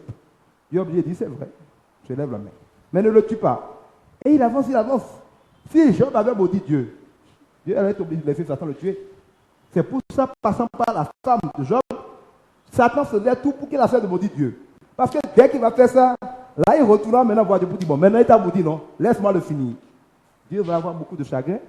Il s'est bien obligé de dire, ok, je n'y peux rien, il m'a maudit. Parce que Dieu est lié par sa parole. Même si un magistrat veut vous aider, il faut que dans votre cas, il y ait des choses qui lui permettent de vous défendre ou de faire semblant de ne pas avoir vu. Vous avez tué un flagrant délit. Vous avez dit en plus que vous êtes coupable. Il n'y a aucune circonstance atténuante. On cherche, on ne voit pas quel vice de procédure peut vous sauver. Même si le magistrat est votre père, il est obligé de vous condamner. Sinon, on va lui crier dessus. Et c'est comme ça que des gens sont obligés de faire enfermer leurs propres enfants en étant policier ou commissaire. Parce que c'est trop flagrant, il peut t'enfermer, demander après quand tu sors dans l'ombre, mais il doit d'abord t'enfermer. Donc, ne pas avoir de foi et laisser la réalité, les mises en scène de Satan nous manipuler pour déclarer des choses, c'est être un collaborateur de Satan pour faire les bêtises dans votre propre vie. Par vos pensées, par vos paroles, par vos actions, par vos omissions, vous donnez la main à Satan.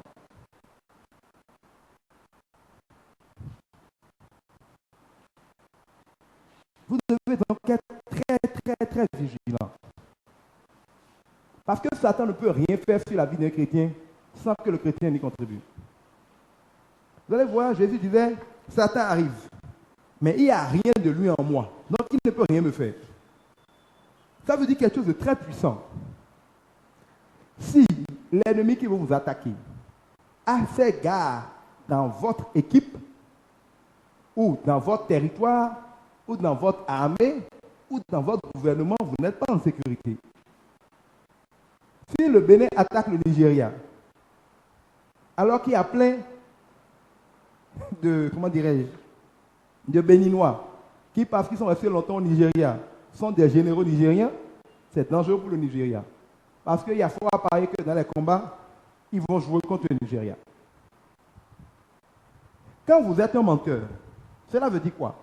Cela veut dire que le démon du mensonge, qui est l'un des généraux en chef de Satan, vous contrôle et vous fait faire le mensonge, bien que vous-même vous ne vouliez pas.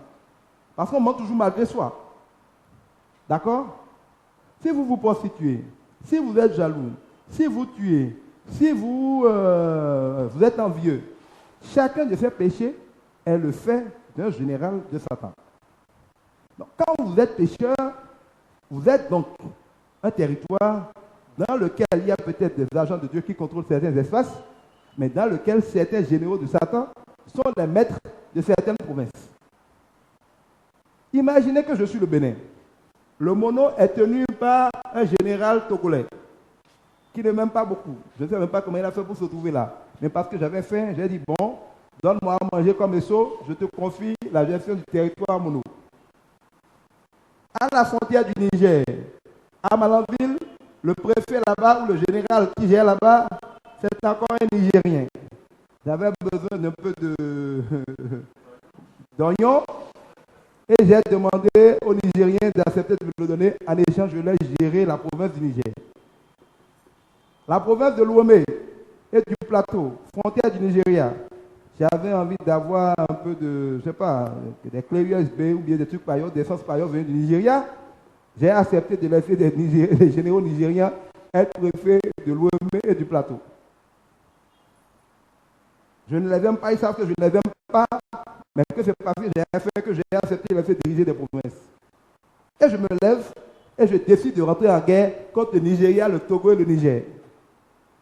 Qu'est-ce que je vais devenir selon vous? Qu'est-ce que je peux devenir quand toutes mes frontières sont tenues par l'ennemi que je décide d'attaquer? C'est-à-dire que je les ai mis là, et lors d'une prière, on dit, bon, au nom de Jésus, nous allons détruire le Nigeria. On dit, d'accord, oui, je livre le Nigeria, feu sur le Nigeria. Alors que c'est un général nigérien qui est à Porto. Et dans la même prière, tu attaques le Nigeria, tu attaques le Togo. Oubliez que c'est eux que tu as nommé comme préfet. Comment tu peux attaquer des gens qui contrôlent des territoires chez toi? Vous ne pouvez pas prier avec succès quand par votre comportement, vous avez cédé des territoires de votre vie à Satan. C'est pour ça que pour être exaucé, avant de prier, il faut se repentir et il faut demander au sang de Jésus de nous purifier. Cela revient à limoger les généraux qu'on a mis aux frontières et à s'assurer au moins que le territoire est tenu vraiment par nous-mêmes avant de dire qu'on veut attaquer.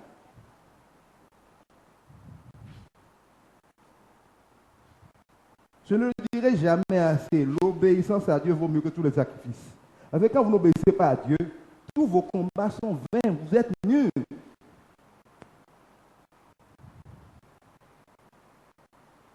D'accord? Donc, si vous ne voulez pas être stressé, nous allons continuer demain.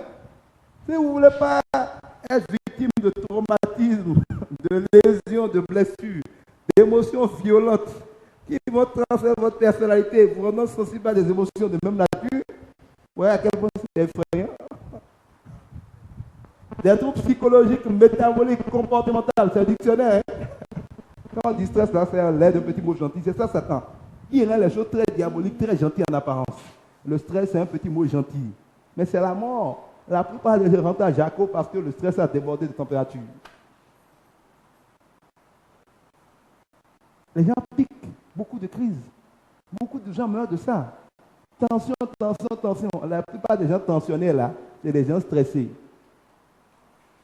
Quand on dit, ah, il a eu tel problème, le problème l'a tué. Ce n'est pas le stress que le problème l'a tué petit à petit, petit à petit. Il ne dort pas. Il est tout le temps en train de bouillir. Vous ne voyez pas que le stress tue? La plupart des gens au Bénin meurent aujourd'hui de stress. Vous allez avoir des crampes, vous allez avoir des palpitations, vous allez avoir plein de choses. Maladie du stress.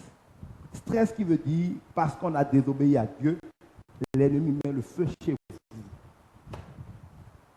Quand vous êtes stressé, allez chercher votre ceinture de vérité. Portez-la bien attachée là. Pas comme le ceinture hier, attachez là comme à Doquin là. Vous attachez bien. En vous rappelant que si la ceinture tombe, vous êtes nul. Vous êtes nul, le stress rentre dans votre maison avec le feu. La seule réplique durable au stress, c'est la vérité. Si vous êtes stressé par rapport à un problème, courez chercher dans la Bible. Bon, la Bible en papier, c'est difficile de chercher dedans, à moins de suivre des références. Allez dans la Bible en version électronique, rentrez un mot-clé. Par exemple, si vous êtes stressé pour le mariage, entrez dans une version électronique de la Bible mariage. Allez partout vers le mot-clé mariage. Prenez le temps qu'il faut pour lire tout ce que Dieu dit sur le mariage. Et croyez-le. Vous ne pouvez pas croire ce que Dieu dit sur le mariage et être stressé pour votre mariage. Vous avez peur d'être pauvre. Ce n'est pas compliqué. Il y a plein de livres sur la pauvreté là. Cherchez pauvreté, richesse, argent, or, tout ce que vous voulez là. et découvrez qu'est-ce que Dieu a dit sur la prospérité. Et croyez-le. Il ne faut pas découvrir seulement, il faut le croire. Si vous le croyez, vous ne pouvez pas être stressé. Être stressé, c'est craindre le lendemain. Nous combattons dans la victoire, pas pour la victoire. Comment on peut avoir peur du lendemain quand on combat dans la victoire? Vous êtes des héritiers auxquels leur père, avant de mourir, ont laissé tous les biens. Au pire, c'est une question de formalité administrative pour prendre vos biens. Ça ne peut pas être une question de est-ce que vous allez avoir des biens ou pas. Vous voyez ce que je veux dire? Tu as 5 ans ou tu as 10 ans. Tu n'as pas encore de l'argent, mais tu sais que ton père t'a laissé des milliards en héritage. Tu vas d'accord te battre pour rentrer en possession de ton argent. Mais c'est ton argent déjà. Donc tu sais que quoi qu'il en soit, c'est ton argent.